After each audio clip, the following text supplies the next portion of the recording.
WhatsApp everyone, welcome back to the channel. और आज हम लोग business organisation, forms of business organisation का सेकंड पार्टनरशिप बिजनेस के बारे में पढ़ेंगे।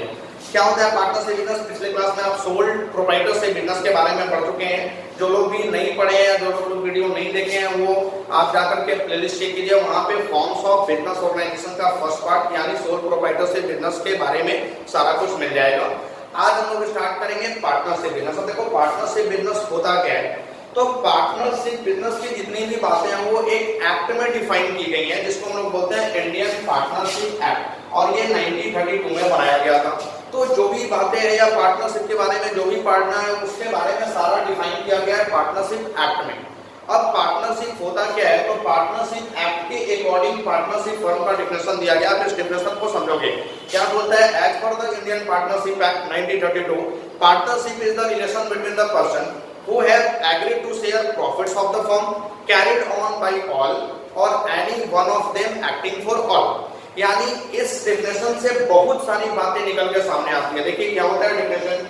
पार्टनरशिप इज द रिलेशन, यानी पार्टनरशिप जो होता है वो रिलेशन होता है किसके बीच? बिटवीन द पर्सन, बहुत सारे पर्सन के बीच। देखो सोल ट्रेड बिजनेस में क्या था कि एक अकेला पर्सन बिजनेस कर रहा था, यहाँ दो या दो से अधिक पर्सन है, तो उनके बीच का एक रिलेशन होता है।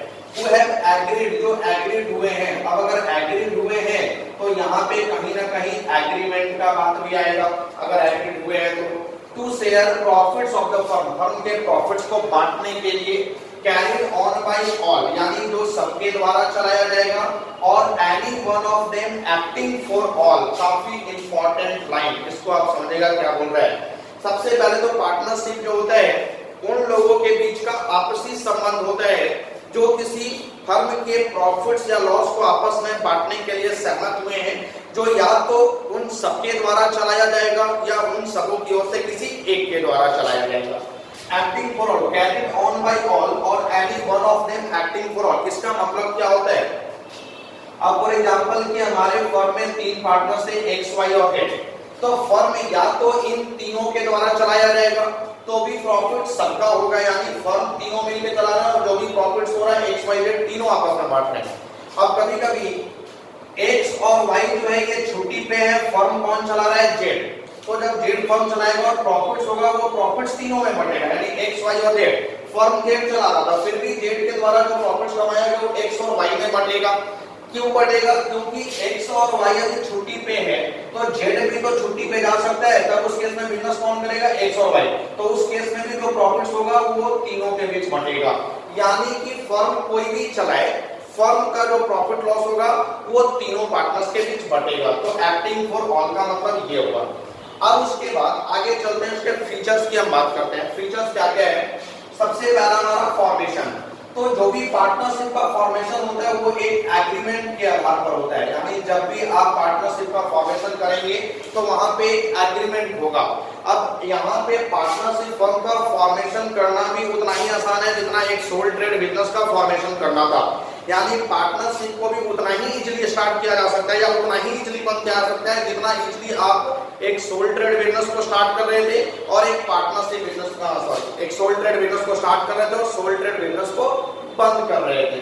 तो फॉर्मेशन जो होता है यहाँ पे एक एग्रीमेंट के आधार पे होता है, यानी स्टार्ट तो करना है, काफी इजीली स्टार्ट हो जाएगा, लेकिन पार्टनरशिप फर्म को स्टार्ट करने के लिए एक एग्रीमेंट बनाना पड़ता है। और एग्रीमेंट जनरली क्या बनाना पड़ता है कि कौन सा पार्टनर्स कितना कैपिटल लगाएगा, कौन सा पार्टनर्स प्रॉफिट में हिस्सा कितना लेगा, किस पार्टनर्स को कैपिटल पर इंटरेस्ट कितना मिलेगा, कौन सा पार्टनर्स ड्रॉइंग कितना करेगा, कौन से पार्टनर्स को सैलरी दिया जाएगा, कमीशन दिया जाएगा। इन सारी चीजों को एक एग्रीमेंट में लिखा जाता है और जब उस एग्रीमेंट में लिखा जाता है तो वो बन जाता है हमारा एक पार्टनरशिप डीड। यानी पार्टनरशिप डीड जो बनता है ये कहां से बनता है? एग्रीमेंट से बनता है, ये पार्टनरशिप डीड।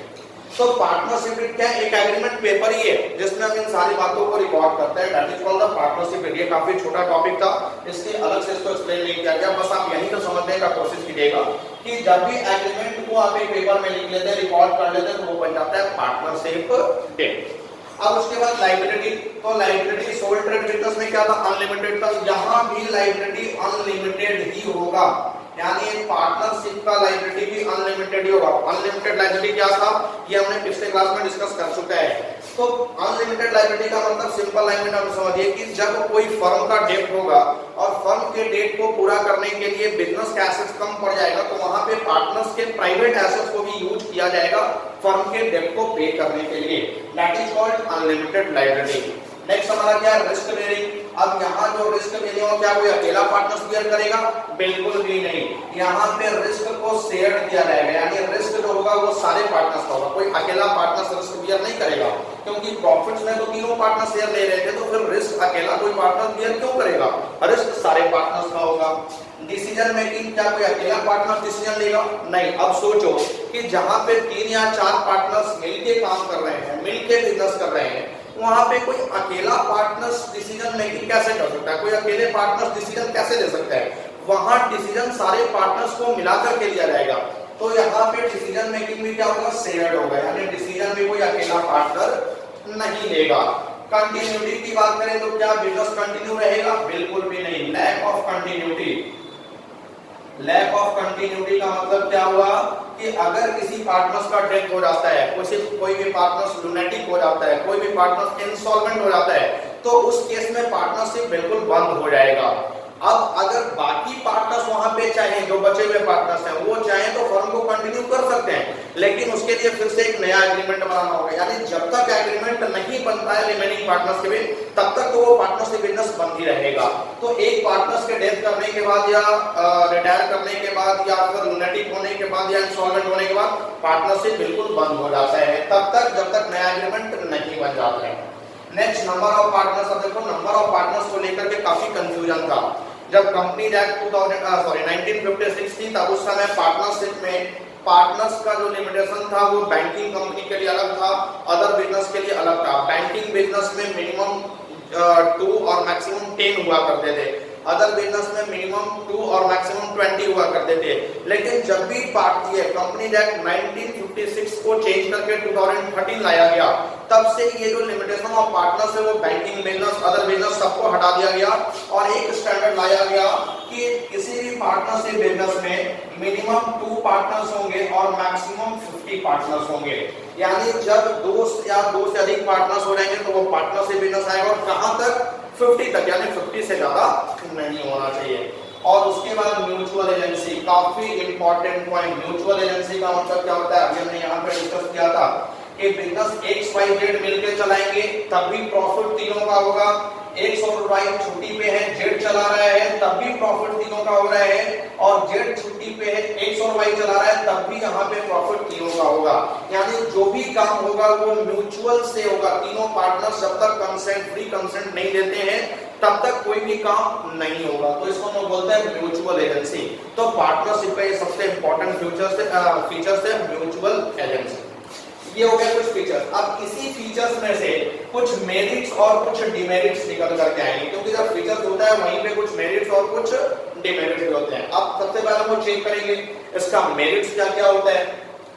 तो सबसे पहला मोर फंड्स, यानी एक पार्टनरशिप बिजनेस में 2 या 2 से अधिक पार्टनर्स काम कर रहे हैं, तो वहां पे कैपिटल भी सारे पार्टनर्स मिलकर लगाएंगे, और जब कैपिटल मिलकर लगाएंगे तो बिजनेस का फंड भी ज्यादा होगा, बिजनेस का कैपिटल भी ज्यादा होगा, और जब फंड ज्यादा होगा तो बिजनेस का सेल भी ज्यादा होगा, बिजनेस का प्रॉफिट्स भी ज्यादा होगा। यानी एक पार्टनरशिप बिजनेस में फंड ज्यादा होता है as compare sole proprietorship business. Sole proprietorship business में अकेला पर्सन फंड लगा रहा था, यहाँ 2 या 2 से अधिक पर्सन मिलकर फंड लगा रहे हैं, तो फंड ज्यादा होगा। उसके बाद second, ease of formation and closure, वो यहां से निकल करके आया कि एक पार्टनरशिप बिजनेस को स्टार्ट करना और एक पार्टनरशिप बिजनेस को बंद करना काफी आसान काम है, बस उसके लिए एक एग्रीमेंट ही बनाना पड़ता है, तो काफी इजीली स्टार्ट भी हो जाता है, काफी इजीली बंद भी हो जाता है। नेक्स्ट है बैलेंस ऑफ डिसीजन मेकिंग। अब यहाँ पे देखो कोई अकेला पर्सन जो थॉट प्रोसेस होगा उसका या थिंकिंग होगा वो काफी लिमिटेड होगा, लेकिन जब 3-4 लोग मिल करके कोई डिसीजन लेंगे तो सबका थॉट प्रोसेस अलग, सबका थिंकिंग कैपेसिटी अलग अलग, सबका सोचने का तरीका अलग अलग, तो वहां पे जो भी डिसीजन मेकिंग आएगा एक लार्ज डिसीजन मेकिंग आएगा और एक बैलेंस्ड वे में डिसीजन आएगा, क्योंकि 3-4 लोग जब मिलकर के किसी काम के बारे में सोचेंगे तो वहां पे जो डिसीजन होगा वो डिसीजन काफी बड़ा होने वाला है, तो यहाँ पे एक बैलेंस्ड डिसीजन मेकिंग मिलता है। उसके बाद शेयरिंग ऑफ रिस्क, यानी रिस्क भी कोई अकेला पर्सन बियर नहीं करेगा। सोल ट्रेड बिजनेस में क्या था कि रिस्क एक अकेला पर्सन बियर कर रहा था, लेकिन यहाँ पे जो भी रिस्क होगा वो जितने भी पार्टनर्स है सबको मिलकर बियर करना है, तो रिस्क भी शेयर होगा। उसके बाद अब डिमेरिट्स की बात करें, अगर मेरिट्स आया है तो कुछ ना कुछ तो डिमेरिट्स होगा ही। अगर डिमेरिट्स नहीं होता तो फिर अगले फॉर्म्स को हम क्रिएट क्यों करते? कोई अगला बिजनेस का फॉर्म्स अगर क्रिएट हुआ है यानी पार्टनरशिप में भी कहीं ना कहीं डिमेरिट्स है, तब तो फिर ज्वाइंट हिंदू फैमिली बिजनेस बनाया गया, कंपनी बिजनेस बनाया गया, कोऑपरेटिव सोसाइटी बनाया गया। तो इसका लिमिटेशन क्या क्या है, डिमेरिट्स क्या क्या है? सबसे पहला पॉसिबिलिटी ऑफ कॉन्फ्लिक्ट्स। अब पॉसिबिलिटी ऑफ कॉन्फ्लिक्ट्स कैसे? जब 3 से 4 लोग मिल करके काम करेंगे तो वहां पे लड़ाई झगड़ा होने का चांसेस तो थोड़ा बढ़ ही जाता है, क्योंकि सबका थॉट प्रोसेस अलग, सबका माइंडसेट अलग होगा, सबका अलग अलग माइंडसेट होगा, तो वहां पे कहीं ना कहीं एक कॉन्फ्लिक्ट अराइज हो जाता है सभी पार्टनर्स में, लड़ाई झगड़ा अराइज हो ही जाता है। तो यहाँ पे कॉन्फ्लिक्ट का पॉसिबिलिटी होता है। नेक्स्ट अनलिमिटेड लायबिलिटी, आप यहाँ से सब पढ़ेंगे, लायबिलिटी जो होता है वो अनलिमिटेड है। देखिए पार्टनरशिप बिजनेस में लायबिलिटी तो अनलिमिटेड होगा ही होगा। उसके बाद लिमिटेड रिसोर्सेज। अब लिमिटेड रिसोर्सेज क्यों? यहाँ पे अगर कंपेयर किया जाए इसको कंपनी से, तो as compare as company, company के पास वो रिसोर्सेज बहुत ज्यादा होती हैं, तो कंपनी के कंपैरिजन में एक पार्टनरशिप के पास रिसोर्सेज काफी लिमिटेड होते हैं, बहुत कम होते हैं, तो यहाँ पे लिमिटेड रिसोर्सेज भी हो जाता है। और लैक ऑफ कंटिन्यूटी, अभी आप पढ़े यहाँ पे अगर कोई पार्टनर इंसॉल्वेंट हो गया, कोई पार्टनर डेथ कर गया, कोई पार्टनर लूनेटिक हो गया, तो उस केस में हमारा पार्टनरशिप बिल्कुल बंद हो जाएगा जब तक अगला एग्रीमेंट नहीं बन जाता है, तो लैक ऑफ कंटिन्यूटी भी हो जाता है। ये डिमेरिट्स या इसी को आप लिमिटेशन ऑफ पार्टनरशिप बोल सकते हैं। तो ये हो गया 4 टॉपिक्स हम लोग कवर किए, एक meaning of definition of partnership, उसके बाद features of partnership, merits of partnership and demerits या लिमिटेशन ऑफ पार्टनरशिप। अब हम बात करते हैं टाइप्स ऑफ पार्टनरशिप। पार्टनरशिप को कितने पार्ट्स में डिवाइड करा गया? तो मेनली पार्टनरशिप को हम लोग 2 बेस पे डिवाइड करते हैं। कौन कौन सा बेसिस पे डिवाइड करते हैं? पहला on the basis of duration और second on the basis of liability. Duration का मतलब टाइम पीरियड। अब कहीं कहीं बुक्स में टाइम पीरियड भी लिखा हुआ आपको मिल जाएगा और ड्यूरेशन दोनों सेम ही होता है। तो ड्यूरेशन के बेस पे पार्टनरशिप को 2 पार्ट में डिवाइड किया गया, पार्टनरशिप एट विल और पर्टिकुलर पार्टनरशिप। अब पार्टनरशिप एट विल क्या होता है? वैसा पार्टनरशिप जो जनरली पार्टनर्स की इच्छा पे चलता है, यानी पार्टनर्स का जब इच्छा है उसको स्टार्ट करेंगे, पार्टनर्स का जब इच्छा है उसको बंद कर देंगे, तो उसको हम बोलते हैं पार्टनरशिप एट विल।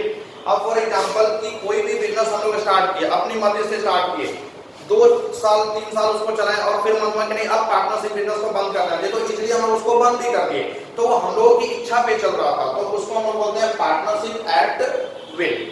उसके बाद पर्टिकुलर पार्टनरशिप। अब पर्टिकुलर पार्टनरशिप क्या होता है? तो पर्टिकुलर पार्टनरशिप नाम से पता चल रहा है कि किसी खास पर्पस के लिए ये बनाया गया फर्म है। पर्टिकुलर पार्टनरशिप यानी किसी स्पेशल पर्पस के लिए बनाया गया फर्म को हम बोलते हैं पर्टिकुलर पार्टनरशिप। फॉर एग्जांपल कि कोई भी रोड का कॉन्ट्रैक्ट मिला हुआ है या किसी भी बिल्डिंग का कॉन्ट्रैक्ट मिला हुआ है हम लोगों को, अब उसके लिए हम लोग 4 लोग मिल करके उस काम को कर रहे हैं, तो जैसे वो बिल्डिंग का काम कंप्लीट हो जाएगा हमारा पार्टनरशिप भी बंद हो जाएगा, क्योंकि जो भी पार्टनरशिप था वो बस बिल्डिंग को बनाने तक था, जैसे हमारा बिल्डिंग बन गया हमारा पार्टनरशिप भी खत्म हो जाएगा। तो उस तरह के पार्टनरशिप को हम लोग क्या बोलते हैं? Particular partnership. अब उसके बाद लायबिलिटी के बेस पे, तो लायबिलिटी के बेस पे 2 तरह का पार्टनरशिप होता है, एक अनलिमिटेड लायबिलिटी और एक जनरल पार्टनरशिप। अब जनरल पार्टनरशिप क्या होता है? ये जितने भी हम लोग पार्टनरशिप के बारे में पढ़े जनरली ये जनरल पार्टनरशिप के कैटेगरी में आ जाता है। तो जनरल पार्टनरशिप जो भी हमारा होता है इसके लिए आप सारे प्रोसेस को एक बार देखेंगे कि बस उसमें जनरली हम लोगों को काम करना है, एग्रीमेंट बनाना है। एग्रीमेंट आपका जो है ओरल भी हो सकता है, रिटेन भी हो सकता है, ऐसा कोई प्रेशर आपके ऊपर नहीं है कि एग्रीमेंट जो बनाना है पार्टनरशिप के लिए वो रिटेन में ही होना चाहिए, नहीं, ओरल भी और रिटेन दोनों हो सकता है। तो ये बस जनरल पार्टनरशिप है। और unlimited partner unlimited liability partnership का मतलब क्या होगा कि वैसा पार्टनरशिप जिसमें पार्टनर्स का लायबिलिटी अनलिमिटेड है। तो पार्टनरशिप लायबिलिटी अनलिमिटेड होने का मतलब क्या होता है आप उसको समझेंगे। अनलिमिटेड लायबिलिटी पार्टनरशिप में आप सारे पार्टनर्स का लायबिलिटी लिमिटेड कर सकते हैं, लेकिन एक पार्टनर्स का लायबिलिटी आपको अनलिमिटेड ही रखना होगा। जैसे अगर आपके पास टोटल 20 पार्टनर्स हैं तो 20 पार्टनर्स में 19 पार्टनर्स का लायबिलिटी आप लिमिटेड कर सकते हैं, लेकिन एक पार्टनर्स का लायबिलिटी जो है वो लिमिटेड ही रहेगा। यही कंडीशन है अनलिमिटेड लायबिलिटी पार्टनरशिप का। बस एक ही कंडीशन है कि जितने भी पार्टनर्स हैं उसमें एक पार्टनर्स का लायबिलिटी आपको अनलिमिटेड रखना होगा, बाकी सारे पार्टनर्स का लायबिलिटी आप लिमिटेड कर सकते हैं। और अनलिमिटेड लायबिलिटी पार्टनरशिप जो है इसका रजिस्ट्रेशन करवाना बिल्कुल कंपलसरी है, यानी आप रजिस्ट्रेशन करवाएंगे ऐसा इसका कंपलसरी कर दिया गया है। यानी इसमें आपको अपने पार्टनरशिप फर्म को रजिस्ट्रेशन करवाना ही पड़ेगा, दूसरा आपके पास ऑप्शन नहीं, करवाना ही करवाना है। तो ये होता है अनलिमिटेड लायबिलिटी पार्टनरशिप। तो ये होता है हमारा पार्टनरशिप। दो बेसिस पे हम लोग अलग अलग डिवाइड किए, चार तरह का पार्टनरशिप। पार्टनरशिप एट विल, जो पार्टनर्स की इच्छा पे चलता है, जब चाहे स्टार्ट कर दिए, जब चाहे बंद कर दिए।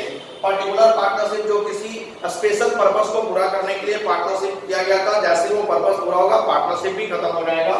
Particular partnership, general partnership, generally ये सब जो है वो जनरल पार्टनरशिप ही होता है। और एक अनलिमिटेड लायबिलिटी पार्टनरशिप। तो अनलिमिटेड लायबिलिटी पार्टनरशिप का एक ही कंडीशन है कि उसमें आप सारे पार्टनर्स का लायबिलिटी लिमिटेड कर सकते हैं, बट एक पार्टनर्स का लायबिलिटी आपको अनलिमिटेड ही रखना होगा और जिसका रजिस्ट्रेशन करवाना कंपलसरी होता है, that is called unlimited liability partnership. तो ये हो गया पार्टनरशिप। अब उसके बाद नेक्स्ट टॉपिक और लास्ट टॉपिक जो हम लोग आज के वीडियो में कवर करेंगे वो है पार्टनर्स और टाइप्स ऑफ पार्टनर।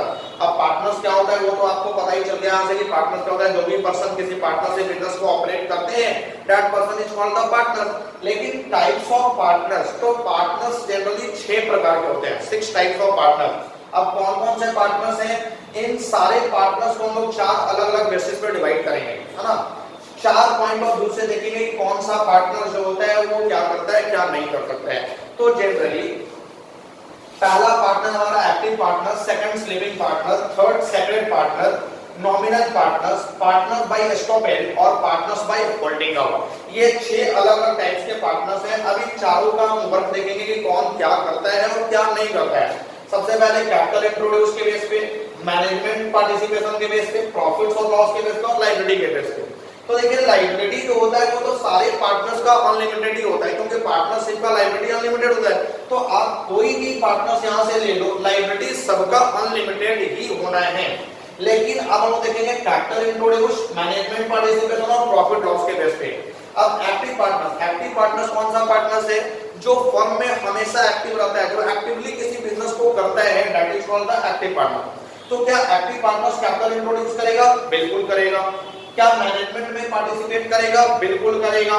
क्या प्रॉफिट लॉस में हिस्सा लेगा? बिल्कुल लेगा।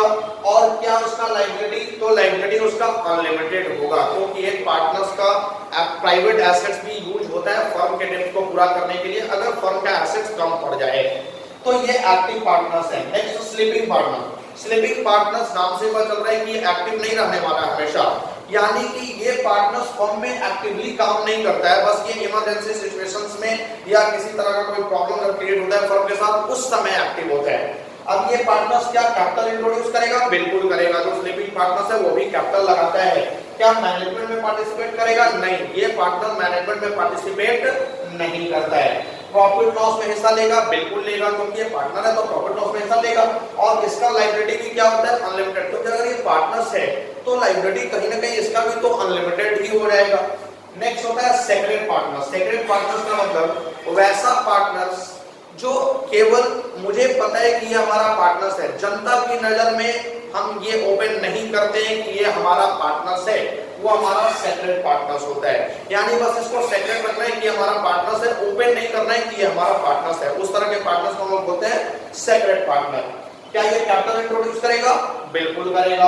क्या ये मैनेजमेंट में हिस्सा लेगा? बिल्कुल लेगा। क्या ये प्रॉफिट लॉस में हिस्सा लेगा? हाँ बिल्कुल लेगा। और इसका लायबिलिटी, तो पार्टनर्स कोई भी हो, लायबिलिटी तो उसका अनलिमिटेड ही होना है। उसके बाद नॉमिनल पार्टनर। नॉमिनल पार्टनर का मतलब वैसा पार्टनर जो हमारा पार्टनर है ही नहीं, वो हमारे फर्म का पार्टनर है ही नहीं। फॉर एग्जाम्पल की किसी वैसे पर्सन जिसका रेपुटेशन मार्केट में बहुत ज्यादा है, गुडविल बहुत ज्यादा है, वो पर्सन हमको अलाउ किया कि आप अपने बिजनेस को करने के लिए मेरा नेम यूज कर सकते हो, तो मैं उस पर्सन का नेम यूज करके अपना बिजनेस कर रहा हूँ, तो बस वो उसका मैं नेम यूज कर रहा हूँ, उसके नेम पे गुडविल को मैं यूज कर रहा हूँ, वो मेरा पार्टनर नहीं है। तो उस तरह के पार्टनर्स को हम लोग क्या बोलते हैं, नॉमिनल पार्टनर। अब फॉर एग्जांपल कि मेरा कोई फ्रेंड है, वो काफी रेपुटेड पर्सन है और मैं अपने बिजनेस के लिए उसके नेम को यूज करता हूं ताकि मेरा भी बिजनेस काफी ग्रो करे, उसके नेम से लोग उसको जानते हैं, उसके नेम से मेरा भी बिजनेस काफी ग्रो करेगा, तो वो मेरा नॉमिनल पार्टनर है, क्योंकि एक्चुअल में तो वो पार्टनर है ही नहीं, बट मैं तो बस सिर्फ उसका नेम यूज कर रहा हूँ। तो नॉमिनल पार्टनर्स क्या कैपिटल इंट्रोड्यूस करेगा, बिल्कुल भी नहीं, क्योंकि मैं तो सिर्फ उसका नेम यूज कर रहा हूँ, एक्चुअल में तो मेरा पार्टनर है नहीं, तो कैपिटल क्यों इंट्रोड्यूस करेगा। क्या मैनेजमेंट में पार्टिसिपेट करेगा, बिल्कुल भी नहीं। क्या वो प्रॉफिट लॉस में शेयर लेगा, बिल्कुल भी नहीं। और लायबिलिटी, अगर एक पार्टनर उसका मैं नेम भी यूज कर रहा हूं तो वो कहीं ना कहीं उसका लायबिलिटी तो आ ही जाएगा फॉर्म में, तो उसका भी लायबिलिटी क्या है, अनलिमिटेड होता है। ये हो गया नॉमिनल पार्टनर। नेक्स्ट क्या है, पार्टनर्स बाय एस्टोपेल। अब पार्टनर्स बाय एस्टोपेल का मतलब क्या होता है कि वैसा पार्टनर्स जो जनरली मैं उसको यूज कर रहा है, वो पार्टनर्स हमारा नहीं है, फिर भी मैं उसको ट्रीट कर ले रहा हूं कि वो मेरा पार्टनर्स है। अब फॉर एग्जांपल कि कोई भी जनरल मीटिंग हुआ, वहां हम तीनों पार्टनर्स प्रेजेंट था और साथ में एक मेरा मैनेजर भी प्रेजेंट था, और वो मैनेजर शो ऑफ कर रहा है कि मैं भी इस फर्म का पार्टनर, वो सारे काम कर रहा है जो एक पार्टनर्स करते हैं, बट वो मेरा पार्टनर्स नहीं है, लेकिन वो शो ऑफ कर रहा है कि मैं भी इस फर्म का पार्टनर हूं, तो उस तरह के पार्टनर्स को मैं बोलता हूं पार्टनर्स बाय एस्टोपेल। अब पार्टनर्स बाय एस्टोपेल जो है वो क्या कैपिटल इंट्रोड्यूस करेगा, बिल्कुल भी नहीं, क्योंकि वो तो मैनेजर है, वो तो सैलरी बेसिस पे मेरे यहाँ काम कर रहा है, तो कैपिटल इंट्रोड्यूस बिल्कुल भी नहीं करेगा। मैनेजमेंट में पार्टिसिपेट करेगा, बिल्कुल नहीं करेगा। क्या वो प्रॉफिट लॉस में हिस्सा लेगा, नहीं, क्योंकि उसको तो सैलरी मिलता है, प्रॉफिट लॉस में हिस्सा वो लेगा ही नहीं। और कहीं भी अगर ये पार्टनर शो ऑफ कर रहा है, मैं इसको ट्रीट कर चुका हूं, मैं शो ऑफ कर चुका हूं कि ये मेरा पार्टनर है, तो उसका भी लायबिलिटी कहीं ना कहीं आ जाता है और अनलिमिटेड लायबिलिटी हो ही जाता है। उसके बाद पार्टनर्स बाय होल्डिंग आउट। अब पार्टनर्स बाय होल्डिंग आउट क्या होता है, ये भी जस्ट लाइक पार्टनर्स बाय एस्टोपेल ही होता है। पार्टनर्स बाय होल्डिंग आउट का मतलब कि ये भी कोई पार्टनर्स नहीं है मेरे फर्म का, लेकिन ये लोगों को ऐसा बता रहा है कि मैं इस फर्म का पार्टनर हूं, मैं इस फर्म के साथ काम करता हूं, बट ये मेरा कोई पार्टनर नहीं है। अब इन फ्यूचर अगर कोई भी डिसीजन मेकिंग आता है फर्म के साथ, तो वहां पर डिसीजन मेकिंग का काम किनका होता है, पार्टनर्स का, तो ये अपना नाम वहां से विड्रॉ कर सकता है। इसके पास एक ऑप्शन है कि जब भी डिसीजन मेकिंग आएगा तो वहां पे ये अपना नाम वापस ले सकता है कि भाई मैं इस फर्म का पार्टनर्स नहीं हूं, मैं इस फर्म का पार्टनर्स बिल्कुल भी नहीं। तो यहाँ पे एक ऑप्शन है कि ये अपने नेम को विड्रॉ कर सकता है, मतलब रिटर्न ले सकता है अपने नेम को कि मैं पार्टनर्स नहीं हूं। यानी यहाँ पे दोनों सेम ही है, पार्टनर्स बाय एस्टोपेल और partners by holding out, but यहाँ पे कोई ऑप्शन नहीं था नेम वापस लेने का, लेकिन यहाँ पे इसके पास ऑप्शन है कि कोई डिसीजन मेकिंग आएगा, वहां पे इसको लगेगा कि इस डिसीजन मेकिंग में अगर मैं पार्टिसिपेट करता हूं तो मेरा बहुत बड़ा लॉस होने वाला है, तो फिर उस केस में ये अपना नाम वापस ले सकता है। That is called the partners by holding out. तो क्या ये कैपिटल इंट्रोड्यूस करेगा, बिल्कुल नहीं करेगा, क्योंकि तो पार्टनर्स है ही नहीं। क्या ये मैनेजमेंट में पार्टिसिपेट करेगा, बिल्कुल भी नहीं। तो क्या ये प्रॉफिट लॉस में हिस्सा लेगा, वो भी नहीं लेगा, क्योंकि पार्टनर्स है ही नहीं, प्रॉफिट लॉस में हिस्सा क्यों लेगा। और अगर ये अपने आप को शो ऑफ कर रहा है कि मैं पार्टनर्स हूं, तो फिर इसका भी लायबिलिटी अनलिमिटेड हो जाता है। तो ये थे 6 टाइप्स ऑफ पार्टनर्स, काफी इंपॉर्टेंट टेबल था, ये टेबल को आप अच्छे से एक बार फिर से समझ लेंगे। तो ये था हमारा 5 टॉपिक आज के वीडियो में हमने कवर किया। Definition of partnership, features of partnership, merits of partnership, limitation और डिमेरिट ऑफ पार्टनरशिप, उसके बाद टाइप्स ऑफ पार्टनरशिप और types of partners. I hope कि ये सारे टॉपिक अच्छे से क्लियर हैं। आप इसका नोट्स बनाते रहिए, आप मेरे व्हाट्सएप चैनल पे जुड़ जाइए, व्हाट्सएप ग्रुप में रहिए, वहां पे आपको सारे नोट्स मिल जाएंगे। अगर आप यहां से नहीं बनाना चाहते हैं, वहां पे सारे फैसिलिटीज आपको मिल जाएंगे, नोट्स बना हुआ मिल जाएगा। तो इसको आप पढ़ते रहिए और नेक्स्ट वीडियो हम लोग लेकर के आएंगे joint Hindu family business. I hope कि आपको अच्छे से समझ में आया होगा और आप अपना रिस्पॉन्सिबिलिटी बिल्कुल भी मत भूलिए, वीडियो को लाइक और शेयर करना बिल्कुल भी मत कीजिए। अगर आप शेयर करते हैं तो बाकी लोगों तक भी ये वीडियो पहुंच जाएगा। जो लोग क्लास आने में असमर्थ हैं या जो लोग किसी कारण से क्लासेस नहीं आ सकते हैं, उन लोगों तक इस वीडियो को पहुंचाइए ताकि वो भी घर बैठे बैठे इससे आराम से अपना क्लास कर सकें। Thank you.